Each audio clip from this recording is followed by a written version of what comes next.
समन्ता चक्रवालेषु अत्रा गच्छन्तु देवता सद्धम्मं मुनिराजस्य सुनन्तु सग्गमुखदं धम्मश्रवण कालो अयं भदन्ता धम्मश्रवण कालो अयं भदन्ता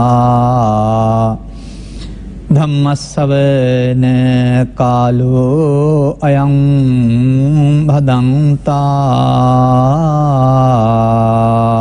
साधु साधु साधु नमो तस्से भगवतो अरहतो सम्मा सम्बुद्धस्से नमो तस्से भगवतो अरहतो सम्मा सम्बुद्धस्से नमो तस्से भगवतो अरहतो सम्मा सम्बुद्धस्से साधु साधु साधु इदं दुःखं अयं दुःख समुदयन्ति अयं एकानुपස්සනා अयं दुःख निरोधो अयं निरोध दुःख निरोध गामिनी पටිපදාති अयं ဒ ුතියානුපස්සනා තීති ධර්මානුශාසනාවේ සදහැවර අනුග්‍රහක දායකත්වයේ දරන්නා වූ බෞතුන් ප්‍රමුඛ ලෝපුරාවසන ධර්ම ශ්‍රවණාබිලාසී සදහැවර පින්වත්නි ඔබ අපට ආරාධනා කරන්න ඔබ අපට සවන් දෙන්න අපි මේ කරුණු පැහැදිලි කිරීම වඩාත් සරල කරනවා සහ ගැඹුරට ගෙනියනවා. පුරාවසර 7ක් ඉක්මවා යනතුරු මෙහි රැඳී සිටින අපට අයන්න ධර්ම දේශනා කරන්න දැන් හැකියාවක් නැහැ. ඒවා මෙහි සුරක්ෂිතව පවතිනවා ඔබට නැවත අහන්නත් පුළුවනි. නමුත් සවන් දුන්නා වූ පින්වතුන්ට තවදුරටත් මේ සද්ධර්මයේ සරණ ජීවිතයට ගන්නෙ කොහොමද ප්‍රායෝගිකව ධම්මයේ හැසිරෙන්නේ කොහොමද කියන කාරණාව වඩාත් සමීපව පෙන්වීම අපේ යුතුයකම කියලා අපි කල්පනා කරනවා. අනේ අනුව ඊට සුන්දර වූත් ඊට වැදගත් වූත් මොහොතක් පිළිබඳව පැහැදිලි කරන්න තමයි මම මේ ධර්ම පාඨය ගත්තේ. කුද්දකනිකායේ සුත්ත නිපාතේ පවතිනවා ද්වයතානුපස්සනා කියලා සූත්‍රයක්. මේකේ දෙආකාරයකින් බැලීම කියලා න්‍යාය 16ක් විතර තියෙනවා. මේ න්‍යාය 16ටම ධර්ම දේශනා 16ක් කරන්න පුළුවන් කමක් අපට තිබෙනවා. මේ එක් න්‍යාය අරගෙන ඔබේ ජීවිතයට සමීප කරන්න තමයි මම කල්පනා කරන්නේ. තථාගතයන් වහන්සේ විමසනවා ඔබෙන් කවුරු හරි විමසුවොත් මොකටද බණ අහන්නේ කියලා. උත්තර දෙනවා මෙන්න මේ ලෞකිකය සහ ලෝකෝත්තරය කියන මේ දෙපැත්ත පිළිබඳව දැනගණ්ඩයි බණහන්නේ කියන එක පිළිබඳව. එතකොට ඒ සඳහා කොහොමද යොමු කරන්න ඕන කියලා අහපුවම තථාගතයන් වහන්සේ සඳහා ධර්ම න්‍යාය ගණනාවක් ඉදිරිපත් කරනු ලබනවා. මේ පළවෙනි න්‍යාය තමයි මම ඔබට ගත්තේ. මේක පොතේ තිබුණාට හෝ පාඩම් කරගෙන මේක ලීවට හෝ ලීවට ලකුණු හම්බ වෙයි පොතෙත් අපේ දැනීම දැකීම බවට පත්වන්නේ නැහැ. මේ සිද්ධිය අපි ළඟ සිදුවෙන සිද්ධියක් බවට අපට දකින්න පුළුවන් තැන දක්වා අපේ දැක්ම දියුණු වෙන්න වෙනවා. මම ඒකට පෙන්වන්නේ මනසානුපෙක්ඛණය කියලා. ඒ කියන්නේ සිතට යොදලා බලන්න ඕනේ මේ පෙළ අපි ළඟ හරිද කියන එක පිළිබඳව. එතකොට මා දකිනවා මේකේ මේ එකවර මේ දෙකම දකින්න ඕනේ කියලා. ඒ විතරක් නෙමෙයි අනුපස්සනා කියන එකේ තේරෙනවා මොහොතක් පාසා නැවත බලන්න ඕනේ කියන එක. ජීවිතේට එක සැරයක් බැලීම කියලා මේකෙන් කියවෙන්නේ නැහැ. එහෙමනම් බලමු සිංහලෙන් මොකද්ද මේ පැහැදිලි කරලා තියෙන්නේ කියලා පදේ අරගෙන ඉදං දුක්ඛං අයං දුක්ඛ සමුදයන්ති යෝති. මේ දුකයි මේ දුකට හේතුවයි කියලා දකින්න එක තමයි පළමුවෙනි කාරණාව. මේක දකින්න ඕන ආර්ය පුද්ගලයෙක් නමුත් දුකයි දුකට හේතුවයි රැස් කරන්නේ පු탁ජන අය. ඔවුන්ට ඒක තේරෙන්නේ නැහැ. දැක්ක පුද්ගලයාට මොකද කියන්නේ ඊට පස්සේ අයං දුක්ඛ නිරෝධෝ අයං දුක්ඛ නිරෝධ ගාමිනී පටිපදාති. මේ දුක නැති වූ තැනයි මේකට ප්‍රතිපදාවයි කියලා දෙවෙනි එකත් ඒ මොහොතේම ඒ දුකට හේතුවත් දුක දැකලා දුකට හේතුව දැකලා නැති වූ තැන දැකලා මාර්ගය දැකලා කියන එක කියා ඉඳලා හරියන්නේ නැහැ. ඒ මොහොත තුල දකින්න ඕන. ඒ මොහොත තුළ දුක මොකක්ද කියලා දකින්න ඕන. අපි තව ටිකක් මේක සිංහලට පරිවර්තනය කරගෙන ඊට පස්සේ ආපහු මුල ඉඳලා යමු. මෙහෙම කරනවා නම් මොකද වෙන්නේ බලමු. ඒවං සම්මා ද්වයතානුපස්සිනෝ කෝ භික්ඛවේ. මෙසේ මනාකොට දෙආකාරයකින් නැවත නැවතත් බලන. මෙතන නම් භික්ෂුන් වහන්සේලා අමතලා අදාළ බැවින් භික්ඛවේ කියලා කියනවා. නමුත් බලන වික්ඛු වික්ෂුණී උපාසක උපාසිකා ඕනෑම ආර්ය පුද්ගලයෙක් මතක තියා ආර්ය පුද්ගලයෙක් මතක තියාගන්න. එහෙම බලන්න පුළුවන් වෙන්නේ ඒ ඇයටයි මේක. අපමත්තස්ස අන්න එහෙම බලන්ට මහන්සි වෙන එකට තමයි මේ අප්‍රමාද වීම කියලා කියන්නේ. ඒ වගේම ආතාපිනෝ කියන එකේ තේරුම එහෙම බැලීම තුළ ක්ලේශයන් තැවීමක් ක්ලේශයන් මුලින් උපුටා දැමීමක් සිද්ධ වෙනවා. අන්න ඒ ක්ලේශයන් මුලින් උපුටා දැනීමේදී ආතාපිනෝ තව වචනයක් තියෙනවා පහිතත්තස්ස විහෙරතෝ. මොහොතක් පාසා අත්තස්ස පහිත විහෙරතෝ. මම කියන හැඟීම අතහැරමින් වාසය කරන. ජීවිතය අතාරින කෙනේ පහිතස්ස කියලා කියන්නේ ආත්ම දෘෂ්ටිය ප්‍රහීන කරමින් වාසය කරන්නේ නම් මොහොතක් පාසා නැවත නැවතත් බලමින්. මොකද පෙන්වන්නේ ඊට පස්සේ දින්නම් පලානං අඤ්‍යතරං පලං පාටිකංකා ඵල දෙකකින් එකක් බලාපොරොත්තු විය යුතුය. මොකද්ද ඵල? දිට්ඨිය ධම්මේ අඤ්ඤං සතිවා උපදිසේසෝ අනාගාමිතා. ඉහාත්ම වශයෙන්ම රහත් ඵලය එහෙම නැත්නම් ශේෂ සහිත අනාගාමී ඵලය උපදි සහිත. රාගදේශ මොහ රාගදේශ විනාශ වෙලා ගියත් මොහ සහිත එහෙම නැත්නම් ඕරම් භාගීය සංයෝජන ප්‍රහිම වුණා වූ උද්ධම් භාගීය නෙවෙයි ඒක සුද්ධාවාස වෙත ගොස් පිරිනවම් අඩින්නා වූ අනාගාමී ඵලය. මේ දෙකෙන් එකක් බලාපොරොත්තු වෙන්න ඕන කියන බුද්ධ වචනයක් මේ තියෙන්නේ. මම මතු කරන ප්‍රශ්නේ ඇයි මේක ඇත්තනම් නොවෙන්නේ? පොතේ තියෙනවා පාඩම් කරනවා සාමාන්‍ය පෙළින් පටන් BSc උපාධිය දක්වා PhD උපාධිය දක්වාම එක එක්කෙනා ලියලා පාඩම් කරනවා ඉදිරිපත් කරනවා ඇති. නමුත් මෙන්න මේ අපමත්තස්ස ආතාපිනෝ පහිතත්තස්ස කියන තැනට එන්න බැරි නම් ඒ ක්‍රියාමාර්ගය ඔබට ගන්න බැරි නම් අර ප්‍රතිඵල වලට යන්න බෑ. ඒ විතරක් නෙමෙයි අයං දුක්ඛ සමුදයෝ කියන එක දකින්න ඕන.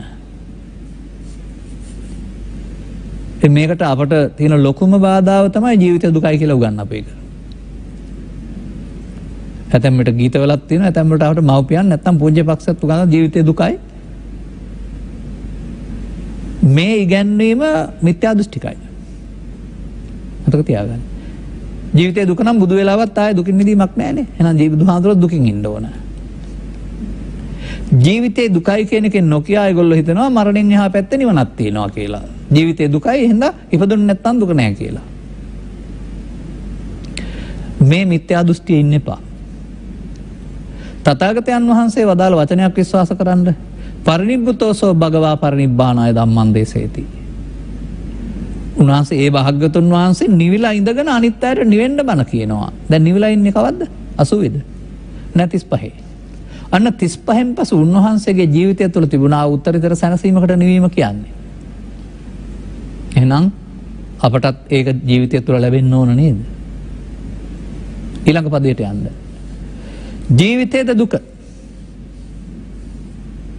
මම දකින්නේ සංකිට්ඨේන පංච උපාදානස්කන්ධා දුක්ඛා.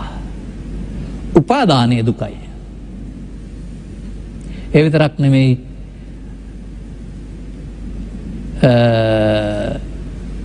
විසාකාවට වදාරනවා. යංකෝ විසාකේ සතං ප්‍රියානි සතං තේ සන්දුක්ඛානි. යම් කිසි පුද්ගලයෙක් ජීවත් වෙන්න ගිහිල්ලා මේ ලෝකෙත් එක්කලා ඇලීම් 100ක් හදාගත්තොත් ඔහුට දුක් 100ක් තියෙනවා. ජීවිතයේ දුකද ඇලීම් නිසා දුක් හට ගන්නවාද? මේ 190ට 90 80ට අරන් ඇවිදින් 10න් බිඳුව දක්වාගෙනත් ඇලීම් එකක්වත් නැති විට දුක් එකක්වත් නැත. එතකොට දුක් ජීවිතය තුළ දුක් නැත්තේ ජීවිතය තුළ නේද? අන්න මේ සම්මා දැක්මට එන්න තථාගත බුදුරන්ගේ අනුශාසනාව පිළි අරගෙන අනුගමනය කරන්න බැරි තාක්කල් මිනිසා ජීවිතයේ ආරම්භයේ සිට අවසානය දක්වා දුක් එකතු කරමින් ජීවිතයේ දුක් අගාධයක් බවට පත් කරගන්නවා අනුසෝතගාමියා. තථාගත අනුශාසනාව තේරුම් ගන්න පුළුවන් වුණොත් එකතු කිරීම නතර කරලා එකතු කරකට අයින් කරගෙන දුක නැති වූ තැනකටපත් වෙනවා. එහෙනම් ඉදං දුක්ඛං අයං දුක්ඛ සමුදයෝති කොහෙද දකින්න ඕන? පොත තුළ දකින්න බැහැ. ඒ මොහොතට ඔබේ ඇස නිසා, කන නිසා, නාසය නිසා, දිව නිසා, කය නිසා නැත්නම් සිතදා උපදින ස්කන්ධ පංචකය තුල මොකද්ද තියෙන දුක කියලා ඔබට පේන්න වෙනවා. ඉදන් දුක්ඛංනේ.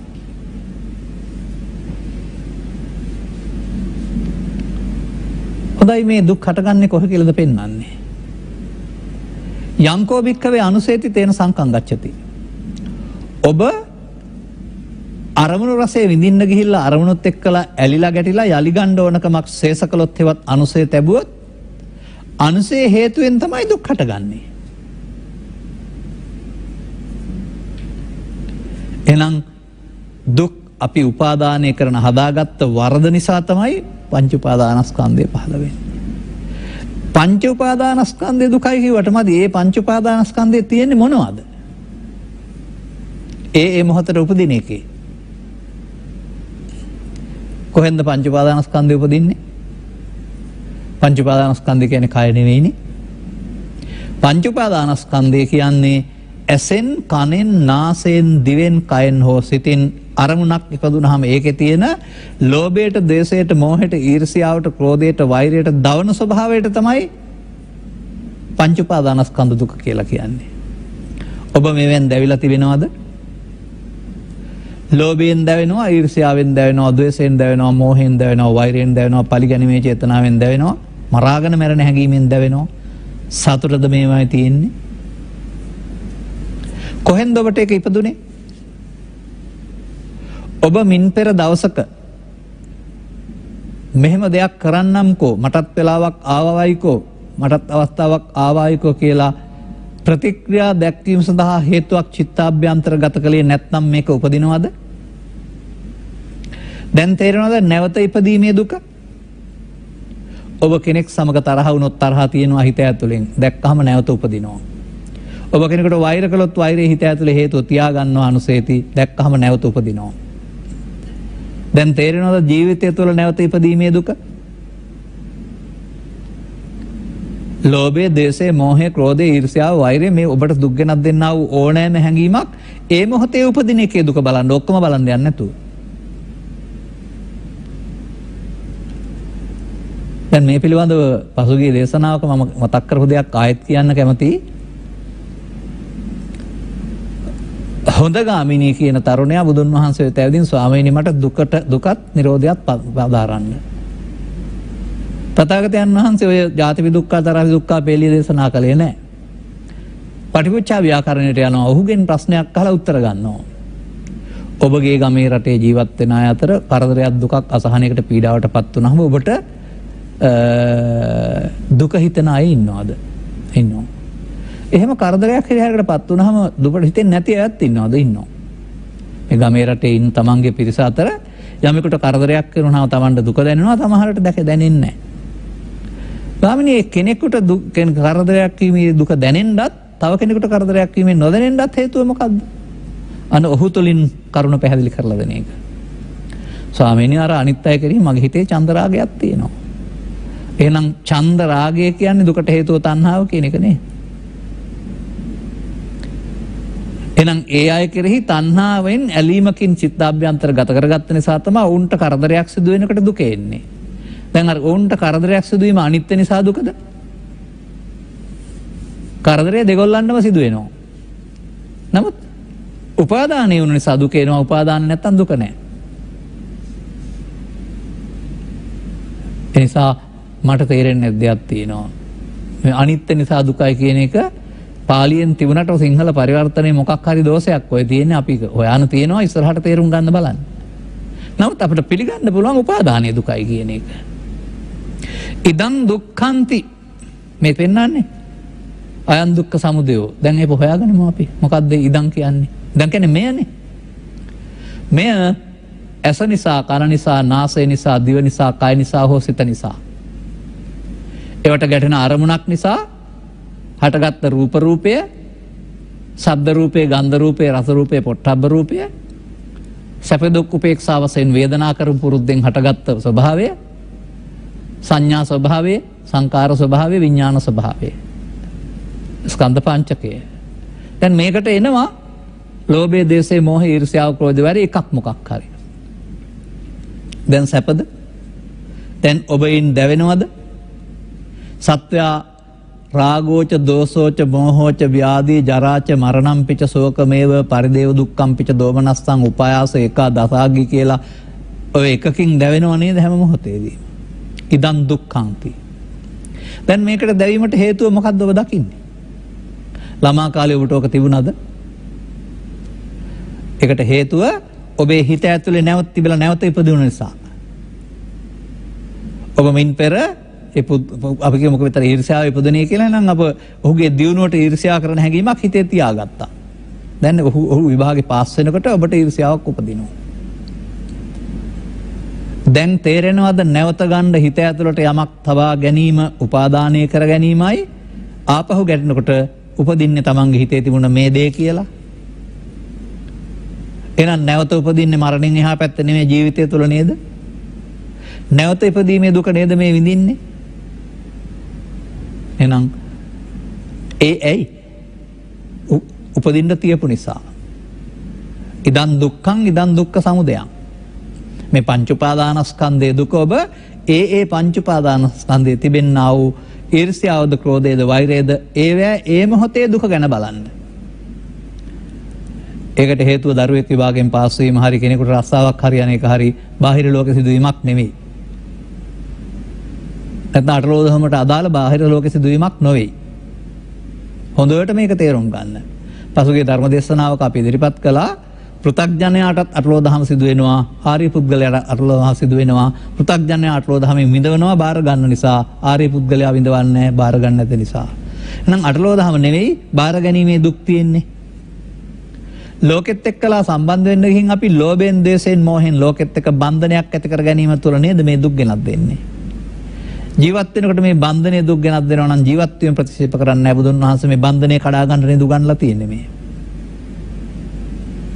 එහෙනම් ඔබ තුල ජීවත් වෙන විට වර්තමාන මොහොතෙහි හැමදාම අලුත් පරණ වෙන්නේ එහෙම නැහැ. නිින්ද හැරෙන විට යද්දී එද්දී නිදද්දී සිටිද්දී ඇසෙන් කයෙන් නාසෙන් දිවෙන් කයෙන් උපදින ස්කන්ධ පංචකයක් යම්කිසි කාම විතර්කයකට, ව්‍යාපාද විතර්කයකට, විහිංසා විතර්කයකට, ලෝභයකට, ද්වේෂයකට, මෝහයකට ගොදුරු වෙනවාද? දැන් ඉන්න ඔබ දැවෙනවා. ඉදන් දුක්ඛන්ති. දැන් මේකට හේතුව අම්මද තාත්තද ලෝකයට ලෝදහමද? නෑ. අර ගාමිණීට කිව්වා වගේ චන්ද්‍රාගෙන් බැඳීම. චිත්තාභ්‍යන්තරයේ අනුසය හේතුවක් තිබීම. ඒක තමයි නැවත ඉපදිලා දුක් ගෙනත් දෙන්නේ. මමත් හිතුවේ මගේ ආච්චිම නැත්තම් කිරියම්ම කුඩා කාලේ කියලා දෙනකොට මව කුසෙන් නැවත උපදින එක නවත්තන එක නිවන, නැවත ඉපදීමේ දුක තමයි ඊළඟට ඉපදිලා දුක් විඳින්නේ කියන එක. නමුත් මේ පෙන්වන්නේ ස්කන්ධ පංචකයේ උපාදාන කොට නැසීමෙන් යලි ගැටෙනකොට නැවත උපදිනවා. තරහව, ඊර්ෂ්‍යාව, ක්‍රෝධය, වෛරය. මේ ඕන දෙයක් නැවත උපදිනොත් ඔබ දවනවා. ජීවිතය තුළ නැවත උපදීමේ දුක දකින්න පුළුවන් නේද ඔබට? ස්කන්ධ පංචකය තුළ නැවත ඉපදීමේ දුක දකින්න පුළුවන් නේද ඔබට? දැන් සමුදය පේනවද හේතුව? සංඋදය. හට ගැනීමට හේතුව මොකද්ද? ඒකට හේතුව තණ්හාව. අර මින් පෙර මොහතක තණ්හා උපාදානව අවිද්‍යාව සංකාර කරලා චිත්තාභ්‍යන්තරේ නිදිගත් සිතට දුක් හට ගන්න හේතුවක් ගබඩා කිරීම. ඉදන් දුක්ඛං අයං දුක්ඛ සමුදයං ඒක අනුපස්සන. මතක තියාගන්න ඕන කාරණාව. දැන් ඊට පස්සේ ඒ මොහොතේ මෙහෙනම් මොකද්ද ඊළඟ පදෙන් පෙන්න අයං දුක්ඛ නිරෝධා අයං දුක්ඛ නිරෝධ ගාමිනී පටිපදා. මේ දුක නිරෝධ වෙන්නේ කොහොමද? ඒකට මාර්ගය මොකද්ද? නිරෝධ වූ තැන මොකද්ද? ඒ තණ්හාව නිරෝධ වූ තැන. ඒ සඳහා ප්‍රතිපදාව ඒ මොහොතේම අනුගමනය කරන්න ඕන එකක්. පඩිපෙළක යනවා වගේ ආර්ය අෂ්ටාංගික මාර්ගය ගණන් කරලා යන්න හම්බ වෙන්නේ නැහැ. මේ නිරෝධගාමිනී ප්‍රතිපදාවේ ක්‍රියාත්මක වෙනවා නම් යන්නේ ආර්ය අෂ්ටාංගික මාර්ගයේ. දැන් උපාදානයේ දුක නම් උපාදානයට හේතු තණ්හාව නම් දැන් මේ ස්කන්ධ පංචකය තණ්හා කරන්නේ නැතුව අවසන් කරන්න ඕන. තණ්හා කළොත් උපාදාන භාව වෙලා යලිත් දුකට හේතුවක් නිදන්ගත වෙනවා. එතකොට නූපන්න කුසල් උපදිනවා. දැන් උපන්න කුසලයේ දුර වෙන අතර නූපන්න කුසල් නොඋපදින්නට මෙන්න මේ ස්කන්ධ පංචකය වර්තමාන ස්කන්ධ පංචකය. දැන් කොහෙන්ද උපදිනව ඇත්තේ? ඇසෙන් නම් ඇසෙන්, කනෙන් නම් කනෙන්, නාසයෙන් නම් නාසයෙන්, දිවෙන් නම් දිවෙන්, සිතෙන් නම් සිතෙන්. කොයි මොහොතක හෝ වර්තමානයකට අවස්ථාව තියෙන එකයි. ඒ මොහොත ඔබ අතීතයට අරන් ගිහින් ඔබගේ සංසුන් බව නැති කරලා ඔබ පිස්සෙක් තිරසනෙක් බවට පත් කරලා ගහගන්න මරාගන්න කපාගන්න කොටාගන්න පලිගන්න පරස වචන කියන්න ආදරයෙන් හිටපු දරුවන්ට බිරිඳට බනින්න තරවර දාන්න ඔබව පොළඹවනු ලබන්නේ කවුද? ඔබ තිරසනෙක් බවට පත් කළේ ඔබේ සුත සැඟවීගත් මේ නැවත උපදුන්නා වූ ක්ලේශ ධර්මයෝ. දුකට හේතුව දැක්කද? අම්මද තාත්තද ලෝකෙද අරෝදහමද? නෑ. මඤ්ඤමානෝකෝ බික්කෝ බද්දෝ මාරස්ස. ඇයි ඔබට මින් පෙර මමත්වයෙන් අරගෙන පස්සේ ගන්න තිබ්බේ? පස්සේ ගන්න තියප ඕනෑම දෙයක් නැවත උපදිනවා. දැන් ඉතින් නැවත උපදීම නැති කරන්න නම් පස්සේ ගන්න තියන්න නැතුව ඉන්න ඕනේ. තේරෙනවද? දැන් ඔබ අවදි වූ තැන් පටන් දවස ගත කරනවා. ඔබට කැමති ශේස්ත්‍රයක ඔබගේ රාජකාරීත් එක්කලා. මේවායිදී තමයි මෙන්න මේ තියපු දේවල් ලෝභය, ද්වේෂය, මෝහය, ඊර්ෂ්‍යාව, ක්‍රෝධය, වෛරය, පලිගැනීම ආදී දුෂ්ට හැඟීම් මතින් මතුවෙන්නේ. ඒ මතුවෙනකොට ඔබ පෘථග්ජනෙක් වශයෙන් නම් මොකද කළේ? අසිහියෙන් කටයුතු කළා, මුට්ට සතියෙන් කටයුතු කළා, මමත්වයට මුලා වී කටයුතු කළා, ගින්නට විදුරු දැම්මා. නැවත නැවතත් ඇවිලෙන්නට ආය චිත්ත අභ්‍යන්තර ගත කරමින් පැවැත්මේ වහලෙක් බවට පත් වුණා. එහෙනම් ඔබට දුක්ඛේ ඥානනුත් නැහැ, දුක්ඛ සමුදය ඥානනුත් නැහැ. ඔබට තියෙන දුක්ඛේ අඥානං, දුක්ඛ සමුදය අඥානං. මග ස්කන්ධ පංචකය තුල දකින්න. ස්කන්ධ පංචකේ උපාදාන ස්කන්ධයක් බවට පත් කරගන්නේ ඔබ. ඒ නිසා ගැටෙනකොට අර කොටස එනවා. සෝවාන් සිල් රහත් දක්වාම මේ උපන්න කුසල් දුරු කරගනිමින් මේ දුක විඳින්න වෙනවා. නමුත් තුනීක වේගෙන යන්නේ. දැන් මෙන්න මේක තේරෙනවා නම් තේරෙන්නේ නැති පුද්ගලයා දුක්ඛේ අඥානං, දුක්ඛ සමුදය අඥානං. තේරෙනවා නම් දැන් දුක ජීවිතේ දුකයි නෙමෙයි. ඒ මොහොතේ ඇහැට කනට නාසයට ගැටීමේදී උපන්නා වූ ලෝභ, දේශ, මොහ, ඊර්ෂ්‍යා, ක්‍රෝධ, වෛර, මෙකිසා නොකී මෙන්න මේ හැඟීම තමා දවන එක තමයි දුක. හේතුව තමන් දවන්න හේතු චිත්තාභ්‍යන්තරයට ගබඩා කිරීම. දැන් මේ උපාදානස්කන්ධයේ දුක හේතුව තේරෙනවා නැතිව තැන මොකද්ද?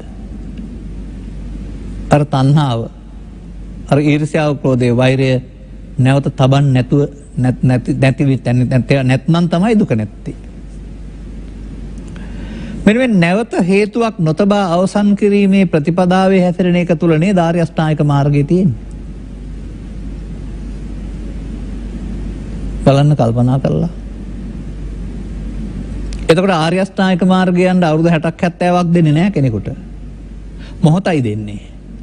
ස්කන්ධ පංචකය විතරයි දෙන්නේ. ඒක තුල ආර්ය අෂ්ටාංගික මාර්ගය යන්න වෙනවා. මොකද්ද මේ පෙන්වන්නේ? ඒවං සම්මා දතානුපස්සිනෝ භික්ඛවේ. මනාකොට දෙආකාරයෙන් බලන්න වෙනවා. ස්කන්ධ පංචකය තුලම දුක හේතුවත් නැති වූ තැනත් මාර්ගයක් බලන්න ඕන. ඊට එහාට යන්න දීලා නැහැ නේද මේකේ? ඇයි ඒ ස්කන්ධ පංචකය තුල පවතින ආ දුක එකක්. එකක් ලෝභය, එකක් ද්වේෂය, එකක් මෝහය, එකක් ඊර්ෂ්‍යාව, එකක් ක්‍රෝධය, එකක් වෛරය, එකක් පලිගැනීම, එකක් ගිනිතබා විනාශ කිරීම. එතන බලන්න කියලා තියෙනවානේ. මේ හැඟීම් උපන් මොහොතට ඒවා කටයුතු කරලා පස්සේ ගෙදර ගිහින් පශ්චාත්තාප වෙනවා.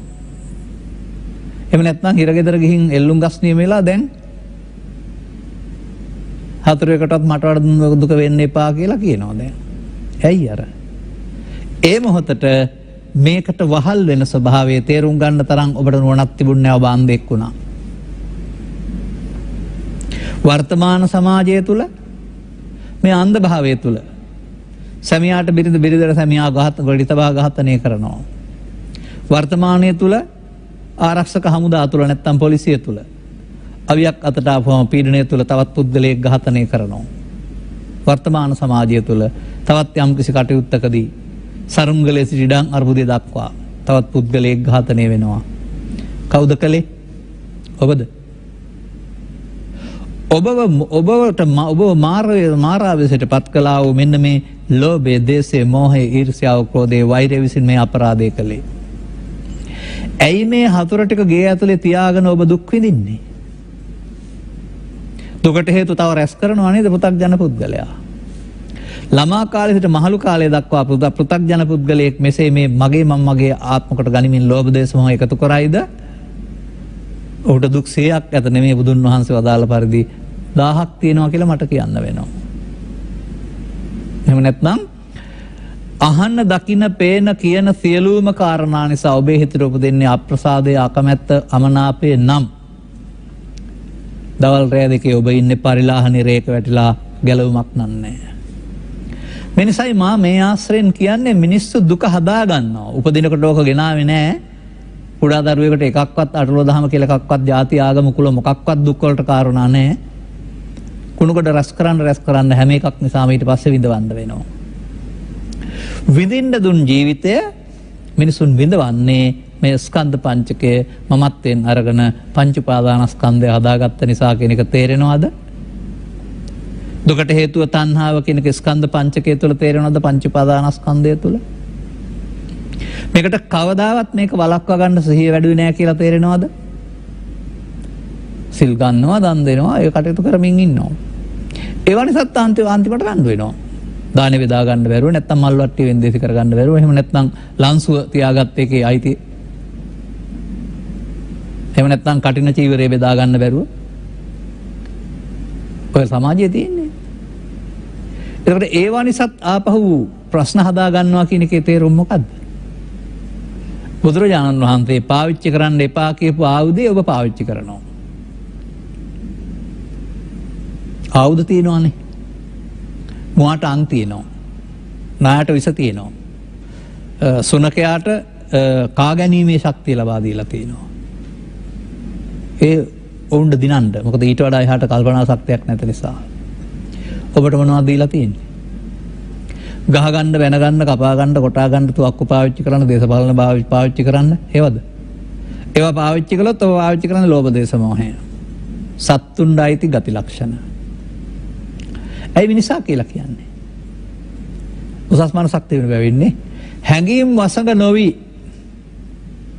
අවශ්‍ය නම් ගැටලුවක් නීතියෙන් විසඳා ගැනීම 100%ක් නිවැරදි වුණත් නැත්නම් මේවට මැදි වෙලා දැවෙන්නේ නැතුව සාධාරණ විදිහකින් කලබල නොවි විසඳා ගැනීම නේද මිනිස්සුන්ට දීලා තියෙන්නේ. එතෙන්ද ගන්න බෑ මේ සමාජයේ කලක් තිස්සේ අසහියෙන් කටයුතු කර ලෝභයෙන්, දේශයෙන්, මෝහයෙන්, ඊර්ෂ්‍යාවෙන්, ක්‍රෝධයෙන්, වෛරයෙන් ප්‍රශ්න විසඳා ගැනීම සඳහා හැම මොහොතම විරකියාව, බඩු මිල ඉහළ යාම, වර්ජනය, වැටුප් අඩුවීම, ආනයනය අඩුවීම, අපනයනය අඩුවීම, ජයග්‍රහණය හැම එකම කොක්කක් දාගන්න තැනට ඇවිදින් නේද ඉන්නේ. මේ වචනේ මගේ ශබ්දකෝෂේ නැහැ. නමුත් කිව්වේ නැත්නම් තේරෙන්නේ නැහැ. දැන් එතකොට මේ මිනිස්සුන්ගේ ජීවිතේ දුක් වැඩි වෙලා තියෙන ජීවිතය තුල නේද? ඒවා දුක් කියන එක තේරෙනවද දැන්? ලෝකෙ සිදුවීම්ද? ඒවා ඔබ අල්ලා ගැනීමද ඔබට දුක් ගෙනත් දුන්නේ. අන්න ඒ වරද බුදුදහම හමු වෙන්න පෙර ඔබ කරලා තිබෙන නිසා මේ උපාදානයේ දුක ටිකක් කල් විඳින්න වෙනවා. නමුත් දැන් මුට්ට සතිය වෙනුවට ඒ මොහොතට ආපු හැඟීමට වහල් වී මමත්වෙන් ලෝභය, දේශය, මෝහය, ඊර්ෂ්‍යාව, ක්‍රෝධය, වෛරය නැමැති මමත්වෙන් කටයුතු කිරීම වෙනුවට එතෙන්ට වෙන ආයුධයක් පාවිච්චි කරන්න බුදුරජාණන් වහන්සේ පැහැදිලි කර වදාරනවා මේ ගින්නෙන් නිවිලා ජීවිතය ගත කරන්න කැමති නම් භික්ෂුවකට භික්ෂුණියකට උපාසිකාවකට උපාසක කෙනෙකුට හෙවත් බුදු සසුනේහි සැබෑ තෙරුවන් හඳුනාගෙන තෙරුවන්ගේ සරණ දුකින් මිදීම සඳහා යොදාගත්ත ලබාගත් අවස්ථාව යොදාගත්ත බුද්ධ ශ්‍රාවකයෙකුට භික්ෂු භික්ෂුණී උපාසක උපාසිකා නමට නෙමෙයි අඳුමට නෙමෙයි මේ දුක්ඛ නිරෝධගාමී ප්‍රතිපදාවේ යන්නට මම කැමතියි කියලා පොරොන්දු වෙන එකට පොරොන්දු නායට දැන් මොකද්ද තියෙන කාරණාව අපමත්තස්ස ආතාපිනෝ පහිතත්තස්ස විහෙරතෝ මෙන්න මේ පද තුන අපි හොයාගන්න ඕන ජීවිතයට එක සැරයක් නෙමෙයි දවසට එක සැරයක් නෙමෙයි ඒ ඇසෙන් කනෙන් නාසයෙන් දිවෙන් කයින් උපදින මොහොතක් පාසා අන්න මේ වචන වලින් පෙන්වන ක්‍රියාමාර්ගය ඔබ ගන්න ඕනේ ඔබට ඔබ හික්මවා ගැනීමට ඔබ තුල පළපදියම් වුණා වූ මායාවේ හමුදා ඔබේ ජීවිතින් එලවා දමා ඔබේ ජීවිතය සංසුන් තැනක් බවට පත් කිරීමට ලෝක සිදුවීම් නිසා දැවෙන තැවෙන අඬන වැළපෙන තැනකට පත් වෙන්නේ නැතුව ලෝක සිදුවීම් තිබියදී ඒවා ගැන කම්පනයක් නොවි සිටීමට ඔබේ සිත සංසුන් තැනක් බවට පත් කරන්නට මෙන්න මේ වචන තුනට අදාළ කාරණාව වර්තමාන ස්කන්ධ පංචකය තුල පාවිච්චි කරන්න ඔබට හැකියාව තියෙන්න ඕන. එකපාර යොදා ගන්න බෑ තේරුම් ගත්තන් පස්සේ තේරෙනවා ප්‍රමාද වෙනවා කියන්නේ මොකද්ද අප්‍රමාද වෙනවා කියන්නේ මොකද්ද කියලා. අපි බලමු. මට මතකයි පසුගිය ධර්ම දේශනාවක තියෙනවා පමත්ත බන්දු පාපීම ප්‍රමාද වූවන්ගේ ඥායදය පාපී මාරයයි කියලා කියන්නේ කියලා. එතකොට ඒකේ පැහැදිලි කර වදාරන කරුණක් තමයි ප්‍රමාදය. කුමක්ද මේ ස්කන්ධ පංචකය තුළ ප්‍රමාදය? ජීවිතය තුළ ප්‍රමාදය නෙමෙයි මේ. පමාදෝ මච්චුනෝ පදන්. මරණයට පාරනේ.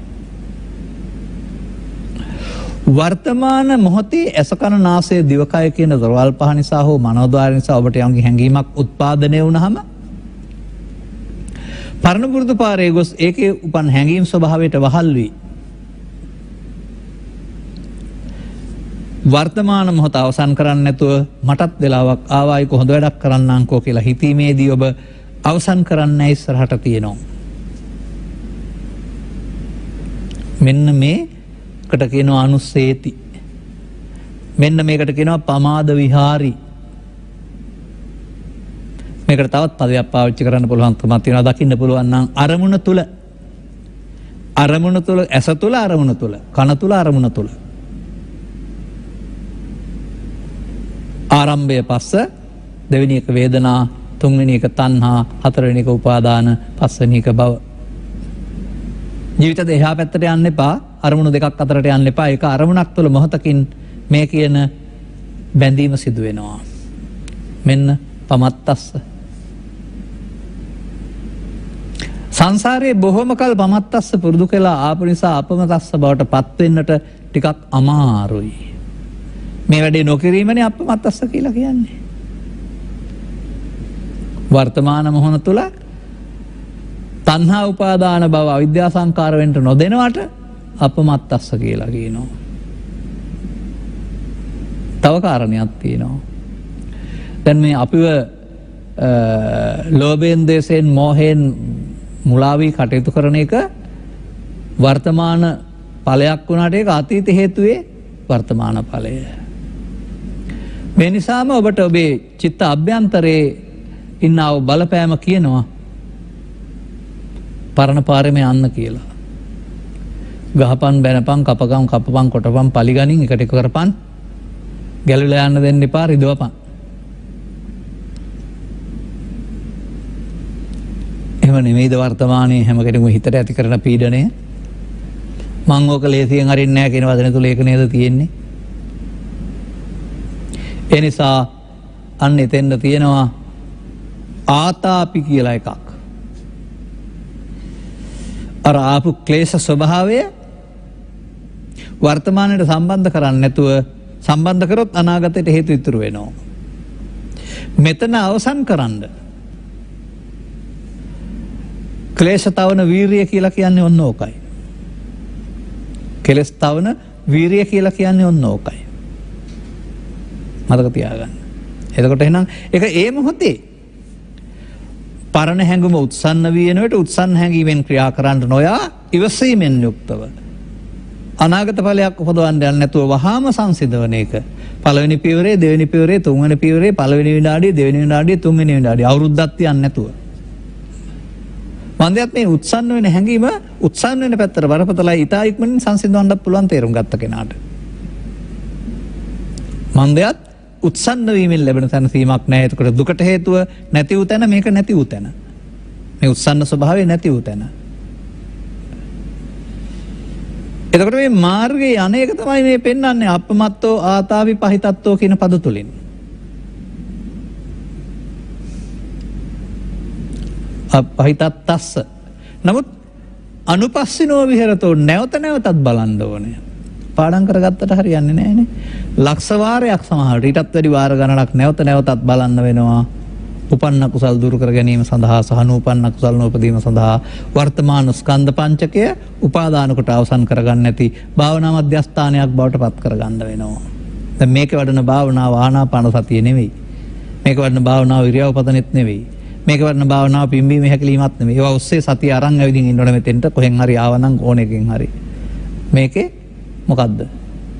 මේකේ වඩන්නේ මගේ ආත්ම කොට අරගෙන අනාගතයට තබා ඉතුරු හේතු ඉතුරු කොට අවසන් කිරීම වෙනුවට අනාගතයට හේතු ඉතුරු නොකර අවසන් කරන්න දකින්න ඕන. දකින්න ඕන. මම නම් කියන්නේ සිහිය කියන්නේ දකින්නට. නැත්නම් දැනෙනවට. ඔබ කරලා නැත්නම් දැන් ඉපදුන දවසේ ඉඳලා මේ වෙනකල්ම හුස්ම අරන් තියෙනවනේ දවල් රැ දෙකේ බලලා නැහනේ. හරි. බලන්න ඇද්දක පියාන නාසය ඇතුල් වෙනකොට මොකද්ද වෙන්නේ කියලා බලන් හිටියොත් දැනෙනවනේ. ටිකක් වෙලා ගිහින් ඉන්න බෑ ආපහු පිට වෙනවා. දැන් දැනෙනවනේ. දැනෙනවට නේද සිහිය කියන්නේ? ඇතුල් වෙනවට පිට වෙනවටද? ඒ සිහිය කියන්නේ අකුසලෙන් වෙන සඳහා පාවිච්චි කරන්න පුළුවන් සද්ධාවට එහා පැත්තේ සති කියන චෛසිකය. මේ චෛසිකය වර්තමාන මොහොතේ සිදුවෙන දේ දැනීම සඳහා ඔබ පුරුදු කරන්න ඕන. ඔය හෝඩි පොත ඔය ආනාපාන සතියෙන් කරන්නේ හෝඩියේ නැත්නම් මොන්ටිසෝරි පාඩම ඔය සතිය සම්බන්ධයෙන්. මේක දිනු කරන ඇදී වර්තමාන ස්කන්ධ පංචකයට ගේන්න ඕන. එතකොට හුස්ම ඉහළ පහළ දිහා බලන් ඉඳලා හරියන්නේ නැහැ. වර්තමාන ස්කන්ධ පංචක හුස්ම පාර ඇතුළු වෙනවා පිට වෙනවා. ස්කන්ධ පංචකේ උපදිනවා අල්ලගෙන මැරෙනවා අල්ලගන්න නැතුව මැරෙනවා. මේක පේන්න ඕන. උපදිනවා අල්ලගන්න නැතුව මැරෙන්න. අන්න එතෙන්ද සිහිය ගේන්න වෙනවා. එතකොට මොකද්ද වෙන්නේ? පහිත අත්තෝ මොහොතක් පාසා මම අතහරිනවා. මමත් අතහරිනවා. දැන් මොකද්ද වෙන්නේ? ඉදං දුක්ඛ නිරෝධං නිරෝධගාමිනී පටිපදං. දැන් නැවතත් බලන්න ඕනනේ. දැන් තේරුම් ගත්ත පුද්ගලයාට චතුස්සත්‍ය අවබෝධය සඳහා තව කල්පයක් ඕනේද? තව ජීවිතයක් ඕනේද? මේ මොහොත විතරක් ඇති නේද? ඔබ ඉතින් වෘත්තීය වශයෙන් යමක ඉදලා ඉන්නවා නම් 100%ක්ම පාවිච්චි කරන්න බැරි වෙයි. නමුත් ඔබටත් නිදහස ඕන නම් අවස්ථා හැකිතාක් යොදාගෙන ජීවිතය සරල කරගෙන මේ චිත්තාභ්‍යන්තරගත කළා වූ බුදුබණ තේරෙන ඉස්සර වෙලා රැකියාව තුළ අධ්‍යාපනය තුළ නොඑක් කාරණා තුළ මොකද කරගත්තේ? තරඟයට ගියානේ. දිනන්නම ගියා. ඒ දිනන්න යාම තුළ මොකද වුනේ? තරඟකාරීත්වය තුළ ඊර්ෂ්‍යාව, ක්‍රෝධය, වෛරයම වර්ධනය කළා. එහෙනම් මේ අධ්‍යාපන රටාව තුළ ලෞකිකයේ පමණක් පෙන්නලා කෙනෙක් දක්ෂෙක් උගතෙබ්බන්න පත් කරන්න හැදුවොත් ඔවුන් ලෝභයෙන්, ද්වේෂයෙන්, මෝහයෙන් බලවත් කරලා සමස්ත සමාජයම දුකට පත් කරන්නා වූ කාලකන්නි රටාවක් තුළ මේ යන්නේ. අනික් විෂයන්ට සමගාමීව බුද්ධ ආගම කියලා පොතක් උගන්ලා හරියන්නේ නැහැ. මේ ලබාගත් ජීවිතයේ ඊර්ෂ්‍යා, ක්‍රෝධ, වෛර නොකර සංසෝන් කරගන්න අවශ්‍ය අභ්‍යාසය දරුවන්ට දෙන්න වෙනවා. ඕක දුක් 100ක් හදාගෙන අයින් කරගන්නවට වඩා දුක් 15 දී නවත්තන්න පුළුවන් නම් ලේසියිනේ. එනිසා මිනිසාගේ ලෝභ දේශ මොහයන් මිනිසා දුකටපත් කරනවා නම් ඒවා වඩන් නැතුව ඉන්න කෑම්බීම් හරි රැකියාව හරි අධ්‍යාපනය හරි සියල්ල අනවශ්‍ය තරගයකට අනිත් අය පරාද කරන ඊර්ෂ්‍යා සහගත ඕනකමකින් මුදවා ගන්න තරම් මව්පියන් ගුරුවරුන් සහ අධ්‍යාපනඥයින් දියුණු නුවණකින් යුක්ත වෙන්න වෙනවා. මේ මිනිස්සු ඉස්සරහට දුකටපත් කරලා වැඩක් වෙන්නේ නැහැනේ. කොතන ගියත් ඊට පස්සේ වෙඩි තබා ගනී, ගහ ගනී, මරා ගනීවි. අගට ගිහින් හදන්න බෑ. වැඩිහිටියන්ට තේරෙනවා නම් අනුගමනය පටන් ගන්න දරුවෝ මේ තත්ත්වයටපත් නොකරන්නත් ඔබට හැකියාව තියෙන්න වෙනවා.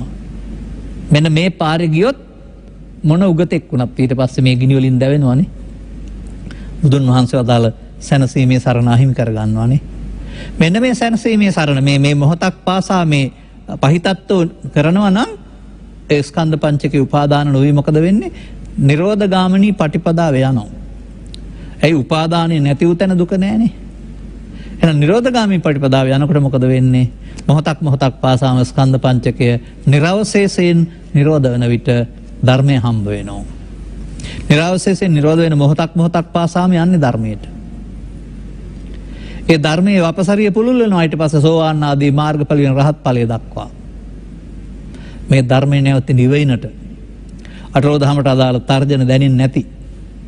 ලෝකෙ කිසිවක් සම්බන්ධයෙන් කම්පාවක් නැති. ලෝකෝත්තර සැනසීම හෙවත් නිවීමයි කියනු ලැබේ. ඔබ තුළ පවතිනාව මෙන් නිවීම ලෝභයෙන්, ද්වේෂයෙන්, මෝහයෙන්, ඊර්ෂ්‍යාවෙන් වැහිලා තිබෙනවා. ලෝභය, ද්වේෂය, මෝහය, ඊර්ෂ්‍යාව අනිදුක්ඛානාත්ම වශයෙන් බලලා.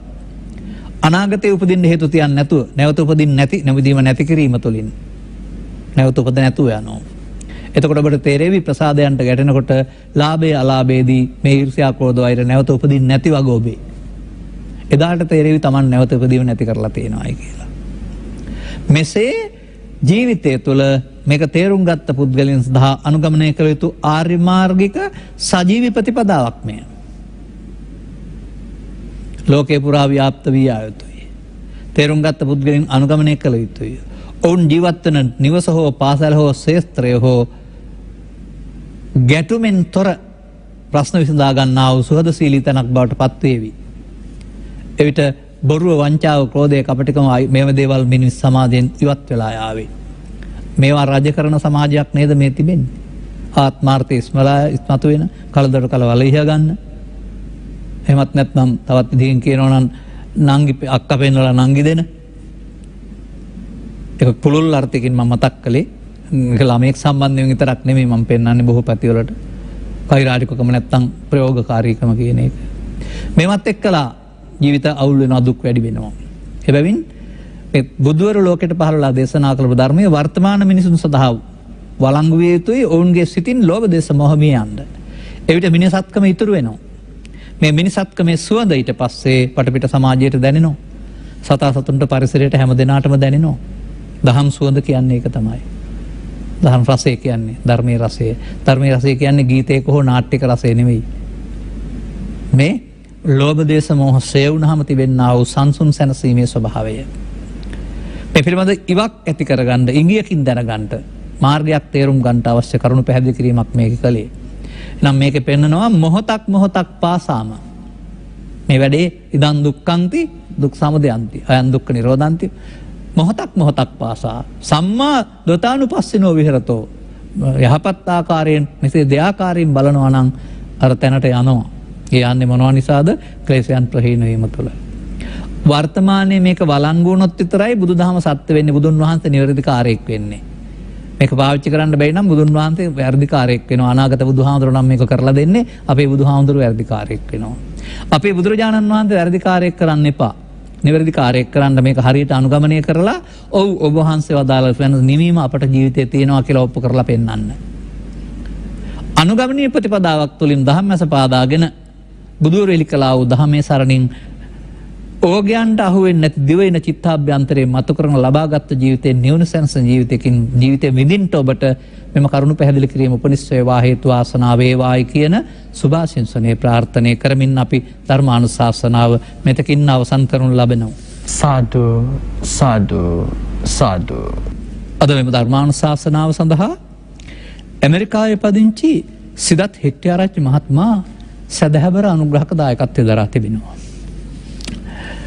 මේගන් හෙට්ටිආරච්චි දයාබර බිරිඳගේ උපන්දිනය නිමිත්තෙන් ඇයට නිදුක් නිරෝගී සුවය දීර්ඝායුෂ සමග සුබ උපන්දිනයක් පතමින් සියලු යහපත ප්‍රාර්ථනා කිරීම සඳහා විශේෂ සුබ උපන්දිනයක් පතන්න ඕන. උපන්දිනය වෙනුවෙන් නම් රයිලි ඇන් කිරා රෝස් දයාබර දියණියන් දෙදෙනාටත් දෙපාර්ශ්වයේම සුජීවත්ව සිටින්නා වූ දෙමව්පියන් නෑදෑහිත මිත්‍රාදී දූ දරුවන් සකල ලෝකවාසීන්ටත් නිදුක් නිරෝගී සුවය සහ චිරජීවනයේ ප්‍රාර්ථනා කිරීම සඳහා දෙපාර්ශ්වයේ මිය පරලෝකීය සියලුම දෙනා පින් අනුමෝදන් වී තැනක සිටී නම් මේ පින් අනුමෝදන් වී මතු උපදිනා ජීවිතයේ උතුම් මනුෂ්‍ය භාවයක් ලබා කල්යාණ මිත්‍ර සම්පත්තිය ලබා ත්‍රිලක්ෂණයේ වටහාගෙන උතුම් නිවන් මඟ පහදා ගැනීමට හේතු වේවායි ප්‍රාර්ථනා කිරීම සඳහා ගෞරවනීය දේශකයන් වහන්සේට නිදුක් නිරෝගී සුවපත් භාවය සහ චිරජීවනයේ ප්‍රාර්ථනා කිරීම සඳහා උතුම් සත් ධර්මයේ තවදුරටත් දේශනා කිරීම සඳහා වාසනාව ලැබේවායි ප්‍රාර්ථනා කිරීම සඳහා සංඝ ලංකා නාලිකාවේ සමස්ත කාර්ය මණ්ඩලයට සිසත් ධර්මයේ පවත්වාගෙන යාමට උතුම් ධර්මාභෝධය පිණිස වේවායි ප්‍රාර්ථනා කිරීම සඳහා එතුමන් මේ ධර්ම දේශනාව සඳහා අනුග්‍රහක දායකත්වයෙන් දරා තිබෙනවා.